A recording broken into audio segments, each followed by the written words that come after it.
Em nome da SP Arte, eu gostaria de agradecer a presença de todos vocês aqui que vieram assistir essa conversa e o lançamento do livro, né? Eu vou fazer uma breve apresentação, me chamo Heloísa, eu vou fazer uma breve apresentação da Ana e do Antônio, e aí eu sigo a palavra para eles. Antônio Manuel é um dos mais relevantes nomes vinculados à arte experimental brasileira. Sua obra, que compreende pintura, performance, instalação e filmes, dentre outros suportes, tem como tema central o contexto social e político brasileiro e o sistema das artes.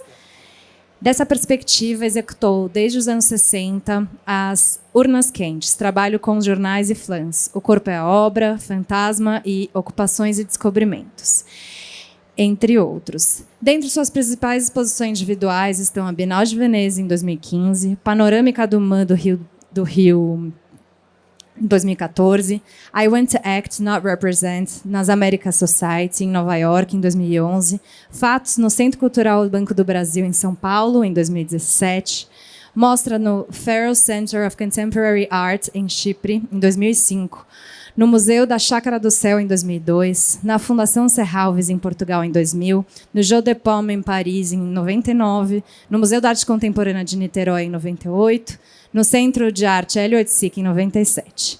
Tem obras em importantes coleções públicas do Brasil e no exterior, como o Museu da Arte Moderna do Rio de Janeiro, Museu da Arte Moderna de São Paulo, Museu da Arte Contemporânea de Niterói, Fundação Serralves, em Portugal, MoMA, em Nova York, no Tate Modern, em Londres, dentre outras. Ana Maria Maia é pesquisadora, curadora e professora de arte contemporânea. Tem doutorado em artes pela Universidade de São Paulo, é organizadora do livro Flávio de Carvalho, de 2014, e é autora da Arte Veículo, Intervenções na Mídia da Massa Brasileira, de 2015. Resultado da Bolsa Funarte de Estímulo à Produção Artística. Desde 2019, atua como curadora da Pinacoteca de São Paulo, onde tornou-se curadora-chefe em 2022. Muito obrigada, é uma honra para a SP Arte ter vocês dois aqui conversando hoje, e vou passar a palavra. Boa tarde a todos. Eu gostaria muito de agradecer a BEI Editora, a equipe da BEI, a Paula Guerra, o Luiz Alvim, em especial. Quero agradecer muito a Raquel Arnaud, a Galeria Raquel Arnaud, aqui presente. Agradeço muito também a Mira Babenco Arnaud, que, enfim, que foi a pessoa que abriu as portas para a realização desse livro, que eu chamei Incontornáveis. Incontornáveis porque eles tinham que ser realmente incontornáveis, eles tinham que aparecer, eles tinham que surgir, porque eles foram produzidos no momento de um vírus que sacudiu o mundo todo, em 2020. Esse vírus mudou o comportamento do mundo e das pessoas, nos obrigando a um recolhimento inesperado, nos colocando o medo, nos colocando a falta de perspectivas em relação a como lidar com esse vírus. Enfim, foi algo muito marcante no mundo, além das mortes, dos falecimentos que ocorreram por causa desse vírus surgido inesperadamente. Por outro lado, também a gente tinha um momento político muito ruim aqui no Brasil, onde a cultura não era estimulada, muito pelo contrário, a cultura era perseguida, o setor econômico, a ação econômica, restringindo, censurando obras, atuando como censores, enfim, um retrocesso muito grande na cultura brasileira. E, ao mesmo tempo, a gente viu, hoje em dia, que estavam preparando um golpe para colocar o exército e comandar o país. Então, tudo isso faz parte desse cosmos, desse livro, o Incontornáveis. Eu moro perto do meu ateliê, no Rio de Janeiro, em Laranjeiras, e eu ia a pé, procurando não desviar de pessoas e usando máscara. Foi outro elemento também que que para mim foi muito marcante, porque eu só via isso no Japão, na verdade, em fotos ou TV no Japão. E aqui, usando essa máscara, enfim, foi difícil de aceitar, mas não tinha outra saída, porque o medo era muito grande em todos nós. E aí eu ia andando, então, para o meu ateliê, que leva em torno de 15 minutos, e me deparava sempre com 3 ou 4 bancas de jornais, sempre curtindo a diagramação do jornal, a exposição do jornal, e isso me chamava muita atenção. E eu, ao mesmo tempo, fui acumulando jornais, que eu tinha assinatura de 2 jornais, e acumulando em pilhas que pareciam quase esculturas de pilhas de jornais. E fiquei com aquilo no ateliê, tentando elaborar algo. Uma passagem disso é porque meu trabalho ele iniciou lá pelos anos 60, com a utilização de folhas de jornais. Não só a própria folha do jornal, depois o jornal impresso e depois os flãs. Então eu já tinha assim, um repertório do jornal. Além disso, eu criei também uma série no jornal O Dia que se chamava Clandestinas, porque eles eram criados no jornal O Dia como clandestinos mesmo. Eu conhecia o filho do dono do jornal e ele me deu um passaporte para o jornal livre. Então eu sentava ali no jornal, ocupava a máquina de escrever, não tinha computador naquela época, e ali eu produzi as Clandestinas.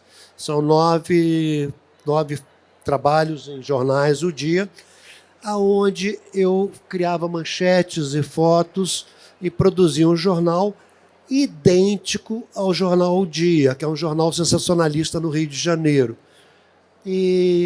Então não havia diferença do jornal do Dia e o jornal que eu criava, porque o corpo de letra, os logotipos, a diagramação era idêntica ao jornal.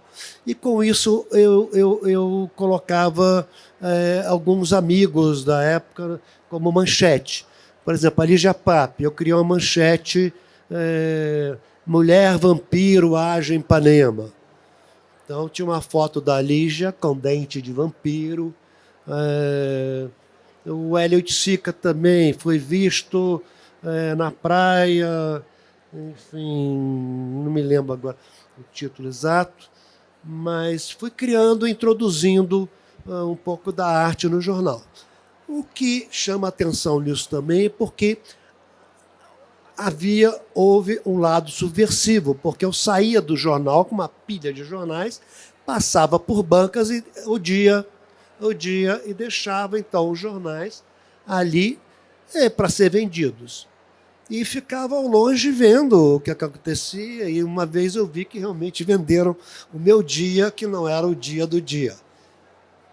Então, enfim, isso era uma forma de burlar a ditadura, de burlar a censura e de poder, enfim, criar um trabalho independente de instituições. Enfim. Prosseguindo, na verdade, os incontornáveis, eu no ateliê, com essa pilha de jornais, eu encontrei um desses jornais escrito um texto, e estava assim, baratas. Eu, então, peguei baratas e comecei a riscar, com coisa que a gente fazia em colégio, como adolescente, riscando palavras e criando algum poema, alguma coisa assim. E esse texto era baratas, $5.000 cada barata e $50.000 a prêmio, barata prêmio. Eu fui riscando e acabei construindo esse poema, essa coisa assim, e depois embaixo assim, não vendeu nenhuma.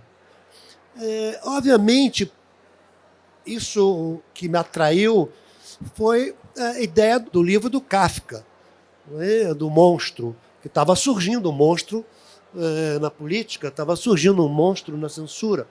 Então, eu lembrei do Kafka com essa Baratas.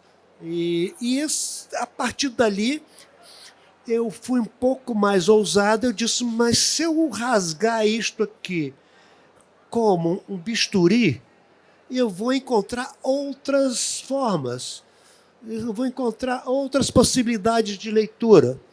Então, eu comecei com uma espécie de bisturi, a mão era o meu bisturi, a rasgar em torno dessas palavras, criando uma forma oval, enfim, cada um é diferente da outra.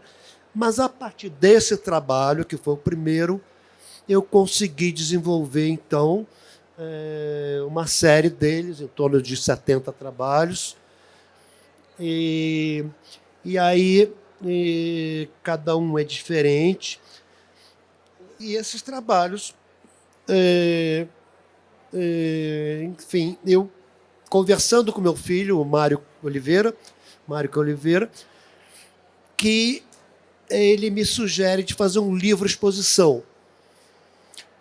Porque eu tenho um trabalho chamado De 0 às 24 horas, que é um jornal. Era uma exposição que eu ia fazer no Museu de Arte Moderna em 1973, uma época pesada de censura, ditadura, e esse trabalho, de uma forma paternalista da direção do museu, foi censurado. A exposição foi censurada. Eu imediatamente saí lá do museu, com revolta, claro, e fui procurar o jornal. Então, fui no jornal e pedi o caderno especial deles para fazer uma exposição. A exposição que não podia ser feita no MAN do Rio, eu quis fazer num jornal.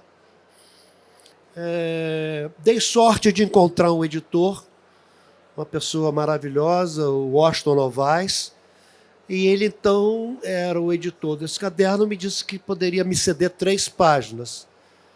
Eu não conhecia o Washington, eu não conhecia ele, conheci nesse dia, e eu disse para ele que 3 páginas era pouco, que eu queria o caderno inteiro, que só fazia sentido se fosse as 6 páginas, o caderno inteiro. Ele, então, disse que ele não tinha autoridade para autorizar as outras 3 páginas, levou para a diretoria e foi aprovado, então, pela diretoria as 6 páginas. Num sábado, saiu uma manchete na primeira página do O Jornal, 60 mil exemplares a tiragem. Mais do que no MAN do Rio, se tivesse acontecido a exposição lá. E no sábado saiu uma notícia, amanhã, neste jornal, um jornal exposição, que dura 24 horas nas bancas de jornais. Então, eu me lembrando disso, o jornal durou 24 horas nas bancas, eu, absorvendo a proposta do Mário Caiô, meu filho, eu, então, pensei em fazer um livro-exposição. Ou seja, reproduzimos todos os trabalhos e convidei a Ana Maria Maia para produzir um texto para o título, porque eu já tinha trabalhado com a Ana Maria anteriormente, uma exposição maravilhosa no Sesc, no Pompeia, o Sesc Pompeia, e também uma exposição maravilhosa, como chamava a exposição? Arte Veículo. Arte Veículo. E então usava a imprensa, a exposição, enfim, uma exposição muito forte, e tinha um viés político nessa exposição da Arte Veículo. Aí, eu pensando nisso, disse, Ana Maria é a pessoa mais certa para escrever neste livro Incontornáveis. Por outro lado, eu também quis um texto que eu tinha lido, um livro do Paulo Venâncio. Eu tinha lido um livro dele que era uma ficção que ele escreveu de um impulso só. Ele escreveu esse livro de um impulso só e é uma ficção. Eu lembrei do trabalho das Baratas, que também é uma ficção, e daí convidei, então, Paulo Venâncio para fazer esse texto. E são os dois textos inéditos neste livro. Eu lembrei que, em 73, quando eu fiz o jornal de 0 às 24 horas, o Décio Pignatari, poeta, um gênio maravilhoso, o Décio ia muito ao Rio, porque ele dava aula na Escola de Desenho Industrial, e depois ele saía comigo, Torquato Neto, Luiz Otávio Pimentel, para tomar chopp lá em Ipanema. Então, a gente ficou muito tempo nesse circuito. Quando o Décio Pignatari ia para o Rio, a gente se encontrava, tomava chopp, e nisso eu mostrei as clandestinas para ele. E ele faz um texto sobre as clandestinas, que eu achei também por bem, que tinha tudo a ver com os incontornáveis, e o texto do Décio, então, Pignatari, é presente neste livro Incontornáveis. Eu vou passar a palavra para Ana Maria, querida, que é um prazer estar aqui com a Ana Maria. Obrigada, Antônio. Obrigada por todo mundo, todos os queridos e queridas amigas, amigos que estão por aqui. É sempre uma grande alegria estar do seu lado. O Antônio é um mestre de vida para mim. Como ele já entregou um pouco de como a gente passou a colaborar e como esse pensamento, essa reflexão em progresso vai encontrando novos pretextos para avançar. O livro foi um desses felizes pretextos. Eu fiquei muito feliz em participar e entender que Incontornável é o nome da série. Quando ele fala de Incontornável, eu entendo que ele está falando da imprensa, das estruturas socioeconômicas, das estruturas que controlam a vida, né? Mas eu queria já um pouco manifestar uma profunda admiração e dizer que, para mim, Incontornável é o trabalho do Antônio e é o trabalho da geração dele, que fazem a gente, eu que sou de uma outra geração, receber esse ensinamento, receber esse repertório e entender que grande parte do que a gente ainda hoje está confabulando e tentando cercar para entender o que é a arte brasileira, né, foi muito bem formulado, acessado, provocado ali por essa geração, a partir dos anos 60, que está, por um lado, avizinhada pela utopia do projeto construtivo brasileiro, por aquele momento em que não só tematicamente, mas estruturalmente os artistas e intelectuais diziam assim: a gente tem um projeto autônomo brasileiro. E, por outro lado, então, quer dizer, é óbvio que isso tudo nasce de um momento favorável politicamente e economicamente, né? E logo depois essa utopia sendo cortada por um fechamento, por uma suspensão da ordem democrática.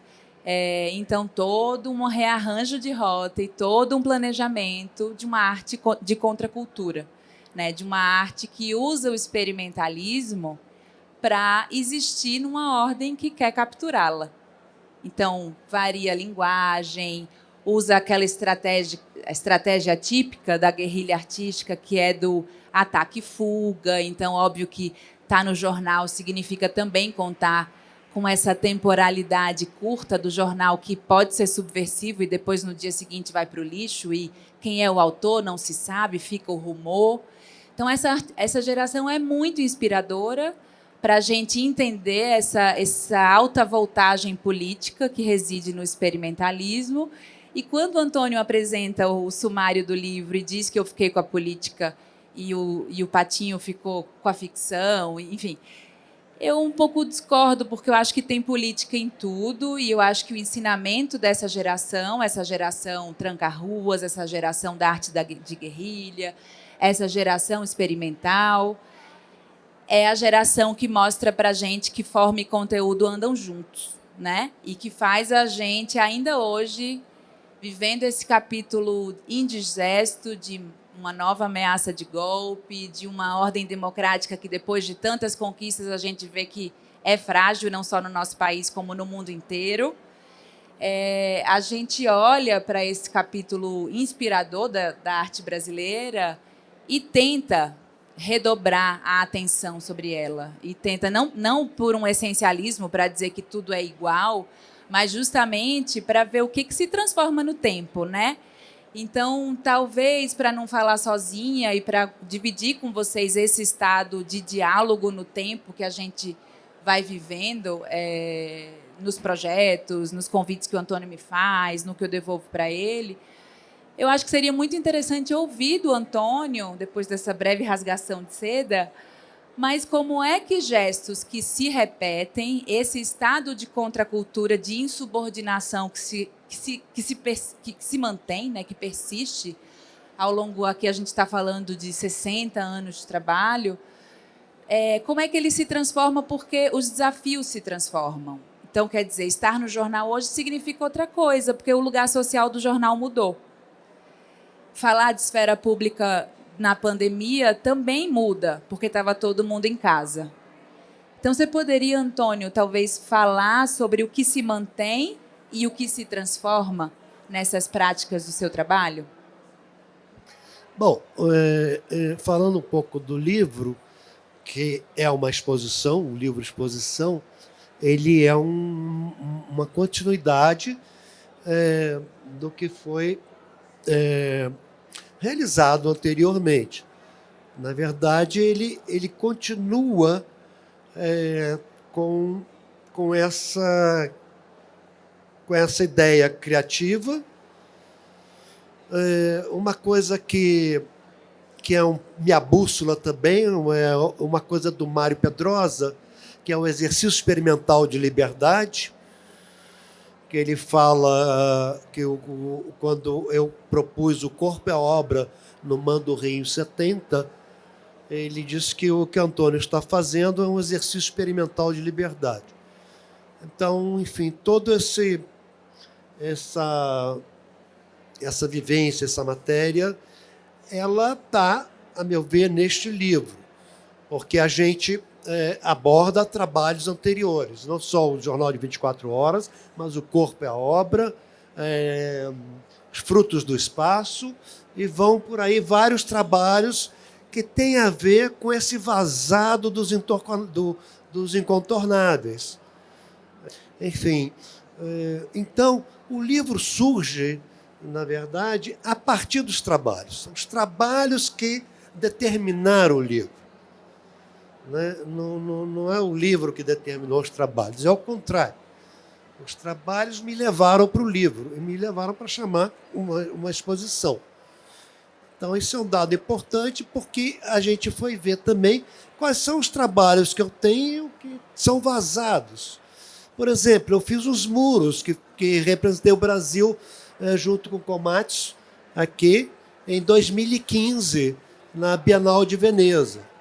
E eu construí uns muros em Veneza e rompi esses muros, quebrando e abrindo rombos e passagens, possivelmente para uma nova fronteira ou para novas visualizações. Então, os incontornáveis que estão aqui nesse livro, eles têm essa semelhança com ocupações de cobrimento, são esses muros.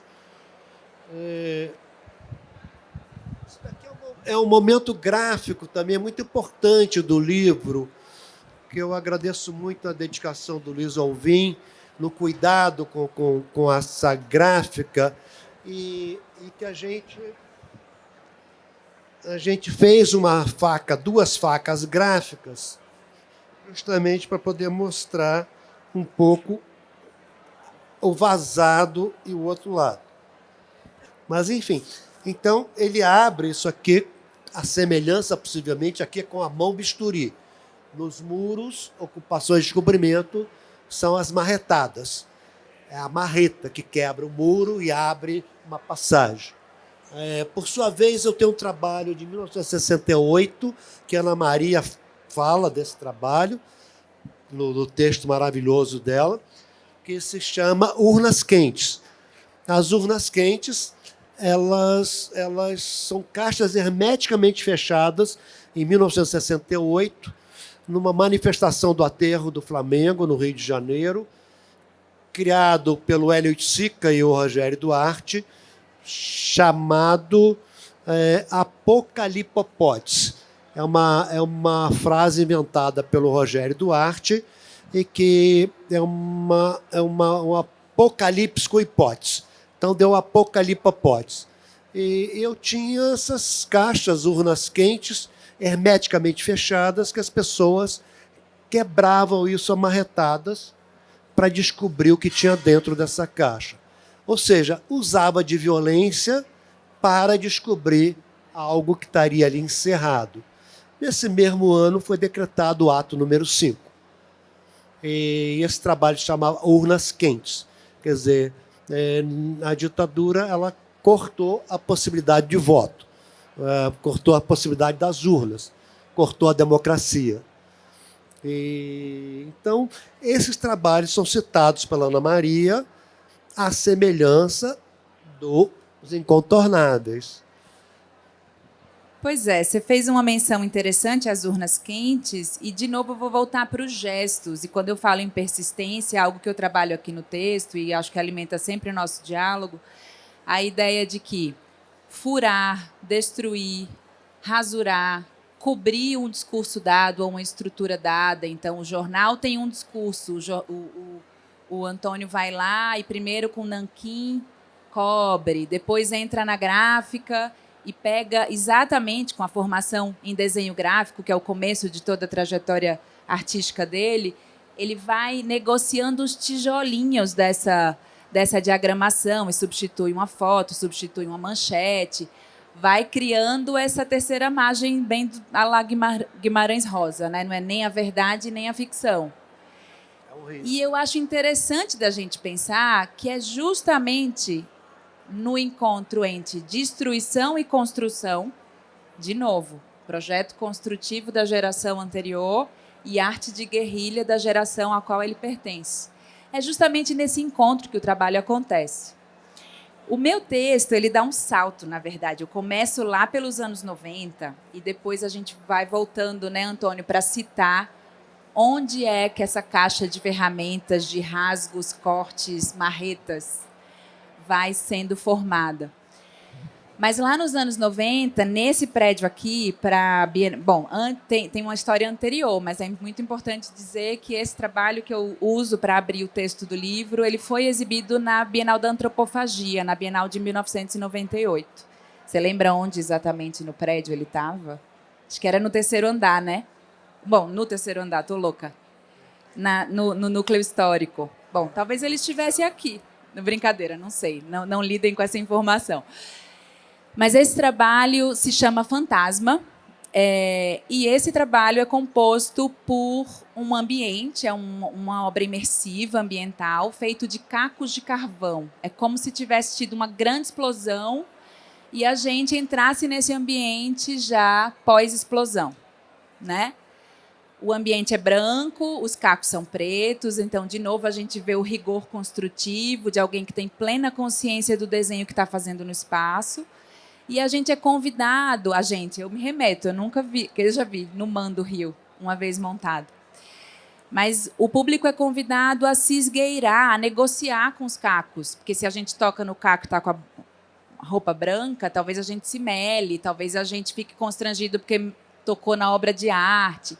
Mas essa é a coreografia, uma coreografia de negociação, até a gente chegar no fundo da sala e ver uma imagem, de novo, retirada da imprensa. Ele não é autor dessa imagem, ele não é autor desse discurso, o discurso está na realidade.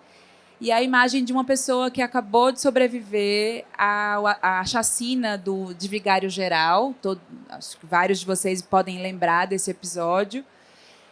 Mais um episódio de confronto entre a polícia e populações das periferias do Rio de Janeiro. E essa pessoa, para não ser perseguida, depois de dar entrevista para a imprensa, ela está toda rodeada por microfones de várias TVs, mas ela tem a identidade dela encoberta, né?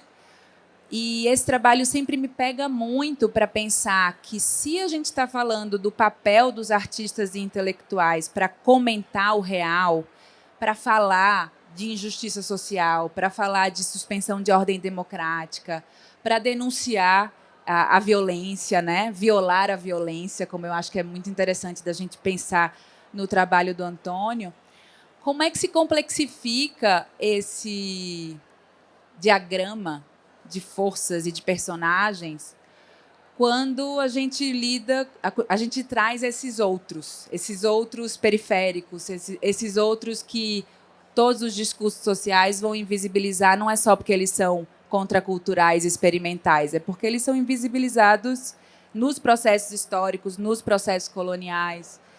E eu falei para o Antônio que eu queria muito, com o olhar de hoje, então é um salto entre os anos 60, os anos 90 e a nossa atualidade, pensar um pouco sobre isso. Que outro vocabulário a gente acessa hoje em dia para entender quais são as alianças que os artistas podem fazer e quais são os perigos que eles correm também, né, Antônio? Porque eu acho que você nunca escolheu fazer um trabalho que não tivesse perigo, que te blindasse, né?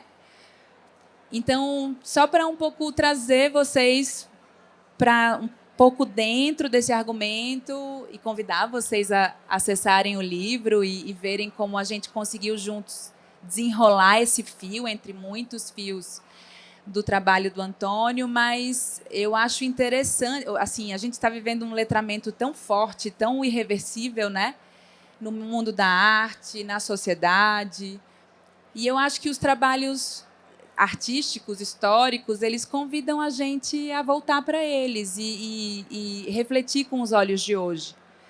Por exemplo, talvez seria muito lindo eu dividir contigo essa reflexão e te pedir para fazer um paralelo entre o fantasma invisível e os personagens, artistas e intelectuais que você reúne num outro trabalho que eu amo, que é o Loucura e Cultura, em que aparecem Torquato Neto, Caetano Veloso, quem mais? Hélio Oiticica, saindo de um momento de debate no MAN do Rio de Janeiro, um lugar fundamental para essa geração se reunir, com alguma blindagem institucional durante a ditadura, e você faz esse retrato de fotografia e discurso e trilha sonora num filme que é belíssimo, e eu diria que pouco conhecido na sua obra, né? Então, como é que a gente negocia essa aparição arriscada, mas ainda possível? A gente ainda pode fazer retrato de Caetano, tudo bem. Depois ele vai para o exílio, mas a imagem dele fica preservada no nosso imaginário, enquanto que a do fantasma não. Estou só te provocando hoje. Você viu que ser meu amigo é perigoso também, né? Não, tudo bem. Bom, fantasma é uma instalação com diversos carvões no espaço, onde as pessoas penetram nesse labirinto, uma espécie de labirinto. É uma cosmogonia, na verdade, porque se você cerra os olhos, você só vê os carvões flutuando. Aquilo vira uma coisa poética, leve, relaxa, mas, ao mesmo tempo, há uma violência intrínseca ali. Há uma grande violência nesse espaço, que são a forma dos carvões, a queima dos carvões, que dobram e criam formas diversas. Essas formas ficam como se fossem meteoros no espaço. A linha fica quase invisível, porque é uma linha preta, de nylon, muito fina. Então, nesse sentido da cosmogonia, se cerra os olhos, você vê realmente um espaço quase que infinito, flutuando, enfim, e vira uma poética muito grande. Mas, por outro lado, se você avança na instalação, você tem lá no fundo uma foto de uma pessoa com um capuz branco. Você tem um capuz branco e cheio de microfones, esse tipo de microfones gigantescos, em torno dele, e ele falando com capuz. Eu já tinha a estrutura pronta da instalação fantasma quando me deparo, sempre o jornal me chamando para fazer algo. Eu me deparo com uma página do Jornal do Brasil com esta imagem de um homem de capuz, branco, perdeu a identidade completamente porque ele estava tomando uma cerveja na esquina com algumas pessoas e onde aconteceu uma chacina em Vigário Geral, que mataram um número bastante grande de pessoas nessa chacina. Então, essa pessoa foi pega como testemunha, que não tinha nada a ver com este crime, e perdeu a identidade completamente. A imagem ela é muito forte, ela é surpreendente e ela é muito forte. Eu comprei essa fotografia do Jornal do Brasil, comprei essa foto e anexei a instalação fantasma. A foto é de um fotógrafo chamado Michel Filho. Então, ela está anexada ao trabalho, faz parte do trabalho. E eu já montei esse trabalho em diversos países. Montei no Jeu de Paume. Foi muito curioso no Jeu de Paume, em Paris, porque eu fui convidado. A partir da montagem aqui na Bienal, eu fui convidado para montar isso em Paris, no Jeu de Paume. E chegando em Paris, uma semana antes, fomos procurar os carvões e não tem carvões em Paris, porque os carvões é proibido por uma questão ecológica de uma queima desses carvões. Então, o que eles têm lá são folhas assim, retas. Eles têm pequenas folhas de carvão que não serviriam para o trabalho. Ficaria uma coisa muito homogênea e tirando toda a força do trabalho, toda a poética.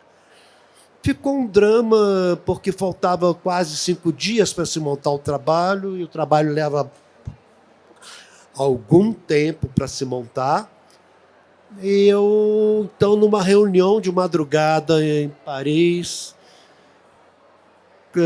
decidimos que deveria se pegar esse outro país. Eu liguei para o João Fernandes, que era o diretor do Museu Serralves. Hoje em dia ele é do Moreira Salles, aqui no São Paulo. E o João Fernandes, eu expliquei para ele, e ele, com aquele sotaque português carregado, disse: não tem carvões em Paris? Eu disse: não, João Fernandes, não tem carvões em Paris. E nisso, então, eles... mas então vem aqui para Portugal pegar os carvões. Então decidimos que eu deveria ir a Portugal pegar os carvões. E lá fui eu, no dia seguinte, às 5 horas da manhã, peguei um voo para Paris, que tinham descoberto, a 1h30 de Lisboa, uma indústria de carvões. Esse senhor veio me pegar no aeroporto de Lisboa e mais uma vez, não tem carvões em Paris. Eu disse: não tem. Aí ele me pergunta assim: queres tomar uma pinga agora ou ver os carvões? Eu tinha só 5 dias para montar a exposição, e eu disse: olha, eu quero imediatamente ver os carvões. Aí ele, então, tá bem, então vamos ver os carvões. Só que ele foi parando de bar em bar e anunciando: o brasileiro veio aqui buscar carvões porque não tem em Paris. E tomava uma pinga, E já chegou lá nos carvões, quase no final da tarde, meio de pileque, e eu nervoso, ansioso com tudo aquilo. E chegando lá, eu vi montanhas e montanhas de carvões, e isso foi um certo alívio. Foi assim, uma coisa mágica quando eu vi esses carvões, e são carvões que têm um certo brilho, porque eles são de oliveira, das azeitonas. Então, ele tem um certo brilho e formas distintas. E comecei a selecionar alguns carvões e tudo. E aí que depois disso que eu tomei minha pinga, porque até ali eu não tinha tomado pinga nenhuma. Então, houve uma outra coisa mágica, porque eram em torno, acho que, de uns 300 sacos de carvões grandes, saco de ráfia, e chegou na Air France, fui despachando na esteira de malas, fui despachando aqueles carvões, aqueles sacos.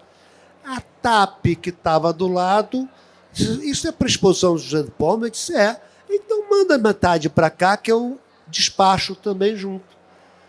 Isso aconteceu como uma espécie de milagre, não cobraram o transporte, o Jean de Paume ficou agradecido, e aí os carvões chegaram também em Paris de madrugada, e no lugar das esteiras de mala só tinha sacos saindo, e eu ali recolhendo os sacos. E com isso foi possível montar lá no Jean de Paume o Fantasma. Enfim, então ficou pronto a tempo da inauguração. E neste mesmo local, Jean de Paume, eu tinha o Fantasma e tinha o filme Loucura e Cultura.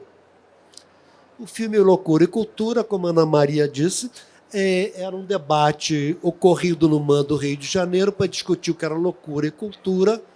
E tinha o Caetano Veloso, a Lígia Pape, o Hélio Sica, Rogério Duarte, e o Saldanha, Luiz Carlos Saldanha, que trabalha com cinema, enfim, trabalhava com Glauber Rocha, etc. E Saldanha estava preso na Itália e não pôde ser filmado.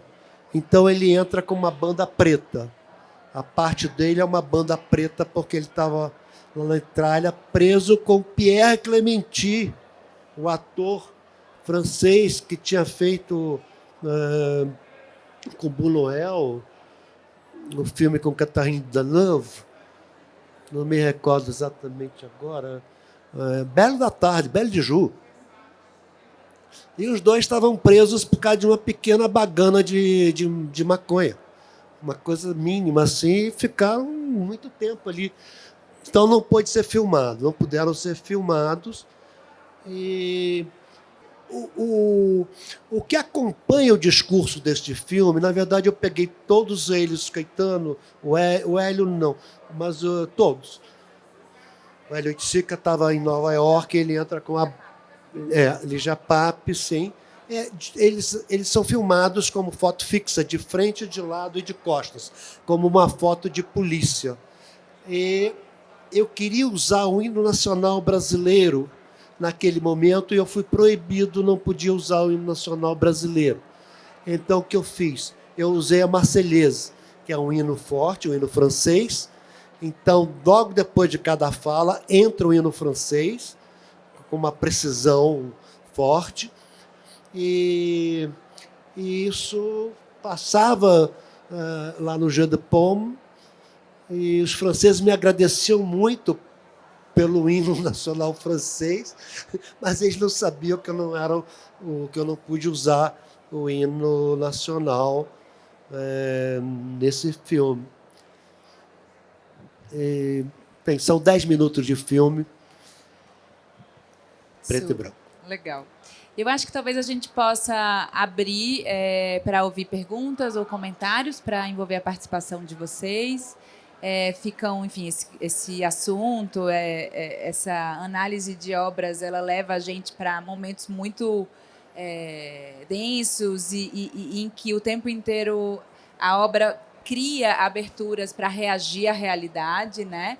Eu estava até relembrando aqui dessa ideia tão cara para o Fantasma, que é a ideia de suspensão, você suspender a certeza sobre alguma coisa, você suspender a realidade para você ver a gravidade dela, né? Você abrir buracos para você enxergar ela melhor.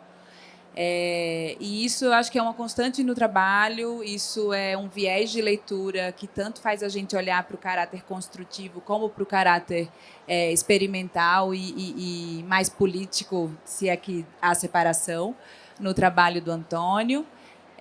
Fica, então, um convite para quem quiser conhecer mais esses projetos, quiser conhecer essa carreira tão importante através do livro, para se aproximar e talvez agora ouvir vocês e chamar vocês para a conversa. Me pediram para reservar um tempinho para a gente ter outras participações. Eu não sei se a gente tem um outro microfone. Sim. Oi, Antônio, tudo bom? Bom, eu fico pensando, acho que a apresentação de vocês, isso que vocês compartilharam foi muito valioso. Queria agradecer em primeiro lugar. Eu fico pensando em algumas questões que vocês levantaram sobre o jornal de 0 a 24 horas e o Clandestinas, em alguma medida, ser uma espécie de inventário de outros trabalhos seus. Quem fala isso, na verdade, é o Arthur Freitas, que também tem uma tese de sua pesquisa. Mas fui pensando que o livro, agora, enquanto exposição, também funciona como essa espécie de inventário. Queria que, se você pudesse falar um pouco sobre isso, se você concorda, se vocês concordam. E também pensei no trabalho Até que a Imagem Desapareça, também com fotografias de seus trabalhos, e aí pensando nessa virtualidade da imagem, a partir do momento que ela desaparece, que ela se desintegra na água, se em alguma medida também é um inventário do seu próprio trabalho ao longo dos anos, dessa permanência, como a Ana Maria falou, e dessa coerência do seu trabalho, em processo de reavaliação, acho que talvez de uma reatualização e poder, acho que o seu próprio trabalho em diálogo com a sua trajetória. Fiquei pensando nesses 3 trabalhos agora com essa novidade, mas nesse diálogo com a sua trajetória, assim, pensando enquanto inventário mesmo, assim. Queria que, se vocês pudessem falar um pouquinho sobre. Obrigado, Sofia. Bom, eu não sei se é um inventário no sentido literal da palavra, né? Porque, na verdade, eu sinto uma veia,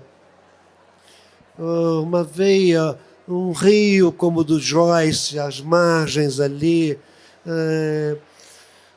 algo que eventualmente tem algumas ondas também, enfim. Então, é como se fosse quase que uma linha contínua que vai e volta também, mas sempre rio corrente, Ana Maria Plurabella, e vai ali pelo Joyce também.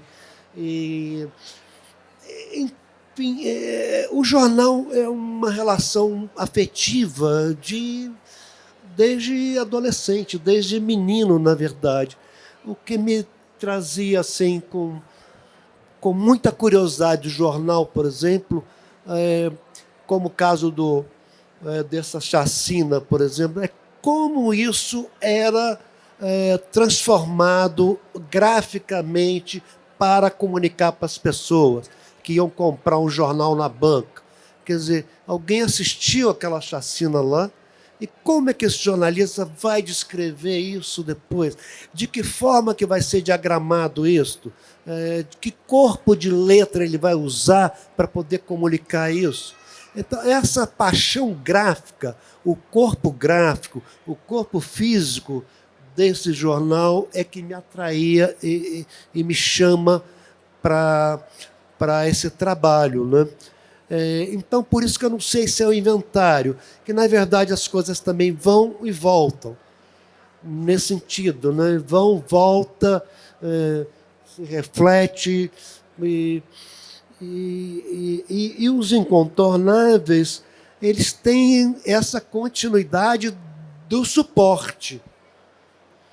Mas eles viraram corpo também para mim, eles viraram bisturi para mim. Minha mão virou um bisturi, é como quase que um médium está recebendo um santo ali e tem que fazer aquela forma incontornáveis. Então, é uma coisa poética, imaginária, neste sentido, né? E, obviamente, a gente vai encontrar uma relação, como a Ana Maria encontrou no texto crítico dela, os trabalhos anteriores com os trabalhos incontornáveis, né? E a força gráfica do livro, essas facas, elas remetem realmente a essas aberturas. Elas abre essa página aqui para mim. Eu já mostrei isso. Não, bom, elas remetem. O corpo fala e não mente. Isso é algo que já estava ali também no jornal, ou que simplesmente o que eu fiz foi revelar. Meu trabalho ele se considera também como revelar e desrevelar. Ele tem esses sentidos da revelação. E é como essa coisa que eu falo cirúrgica, como uma espécie de uma revelação de algo que já está ali no jornal, mas que, nesse momento, pequenos textos, como o corpo que fala, ou uma imagem, é a forma de comunicação, é a forma de expressão que eu uso nesses trabalhos. Então, eu considero uma evolução no meu trabalho, uma continuidade, sem dúvida, tem um número matemático por trás disso, ou tem essa mão que alguém dirige também, enfim, além de mim, claro. Então, é um pouco isso que eu vejo no trabalho. Eu concordo com o Antônio que o que talvez você identifique como indexação com um sentido, né, principalmente em 024 ou em Clandestinas, em que ele cita a si próprio, né, parece que tem um desejo de criar uma coleção, de cercar as possibilidades. Por outro lado, eu acho que o projeto do livro Incontornáveis já mostra muito de uma atitude, porque, pragmaticamente, a gente, lá um tempo atrás, quando essa ideia começou a aparecer, depois eu nem assim, virei autora convidada, mas me afastei do processo editorial. Lá no começo, o desejo era fazer um livro sobre a obra, uma espécie de, talvez, inventário. E a resposta do Antônio, nesse diálogo com o Mário, foi uma resposta no sentido de dizer assim, não quero ir por esse caminho, eu quero fazer um livro que surja da estrutura do meu último trabalho, um dos últimos, um trabalho recente, e que coloque esse trabalho no centro para convidar pessoas, intérpretes, eu, Paulo, bom, evocar Décio, né, nessa reedição, a abrirem chaves de leitura que dialoguem com essa série recente. Então, na verdade, esse não é um livro monográfico retrospectivo, né? Nem muito menos um inventário. Mas como o Antônio é um artista de voltas, de ciclos, de repetições para encontrar diferenças, de aberturas para ver como o mundo completa esses ocos com as diferentes presenças, com as diferentes tensões socioeconômicas. Aí a gente consegue ver como é que o passado também se manifesta nesse presente que está ali querendo não ser totalmente cercado, encerrado, né? Tem uma pulsão ali. Inclusive, de novo, eu me arrisco a dizer que, enquanto a gente olha para uma série e diz, nossa, isso é Antônio Manuel, conheço, lembro. Lembro dos muros da Bienal de Veneza, lembro de Eis o Saldo, lembro de Clandestinas. Mas, na verdade, eu acho que é muito interessante pensar que, nessa disposição a se revisitar a si mesmo, eu diria que o Antônio está sempre procurando o que ele pode ser de novo. Oi, Antônio. Eu não sei se é pertinente, mas eu fiz uma ligação aqui nesse momento, te ouvindo. Eu tive naquela exposição do MAC de Niterói, com aqueles muros e aqueles buracos. E enquanto você falava aqui das marteladas que você dava, eu me lembrei da queda do muro de Berlim. Você já fez alguma ligação entre a queda do muro de Berlim? Você já fez alguma ligação nesse sentido? É anterior, né? A queda do Muro de Berlim é o fim. É anterior e de marcou todos nós, da minha geração, sem dúvida nenhuma. Mas eu não. Bom, por metáfora pode ser, mas o que acontece, na verdade, com esse trabalho, o fundamental dele é que eu fui convidado para fazer uma instalação, Raquel, no MAC de Niterói, Museu do Oscar Niemeyer. E ele tem, justamente no terceiro andar, ele tem uma espécie de um belvedere. Então, ali você tem o Oceano Atlântico, você tem o Corcovado e você tem o Pão de Açúcar. E tem uma parede que ninguém olha. Você vai olhar para o Oceano Atlântico, para o Corcovado e para o Pão de Açúcar. Aquilo virou um desafio para mim. Então, fui para lá várias vezes, fiquei estudando o Oscar Niemeyer, as curvas dele, os muros, as retas. E eu cheguei à conclusão que eu tinha que fazer naquele andar, porque é um museu redondo, circular, que eu tinha que fazer naquele andar. Eram 8 muros que depois fossem quebrados para as pessoas poderem passar por eles. E isso foi feito num lugar que não tinha água, tivemos que levar galões de água lá para cima, cimento, mas construímos muros de 3 metros, 2,80 metros por 5 metros, e depois eram rompidos, então as pessoas andavam por esses muros, não mais olhavam para o Pão de Açúcar, nem para o Corcovado, nem para o Oceano Atlântico. Aquilo criou uma espécie de um imã, de um magnético. Então as pessoas passavam ali, andavam, e um muro já atraía o outro, atraía o outro, atraía o outro, e várias pessoas deram voltas circulares nessa nova experiência. Por um lado, esses muros eles eram muito bem acabados, e por outro lado, eles eram o tijolo aparente, o mal acabado. Também tinha essa dualidade, o bem acabado e o mal acabado. E essa foi a primeira experiência com esses trabalhos. E depois fui convidado para montar isso no Serralves, em Portugal, na Bienal, com o Comates, também. Era eu, Comates e a Berna Reale, exato. E, enfim, então esses muros já andaram em algumas situações. E uma curiosidade também, aí sim, Lúcia, pode ser, é que eu fui convidado para montar esse muro em Chipre, na ilha de Chipre.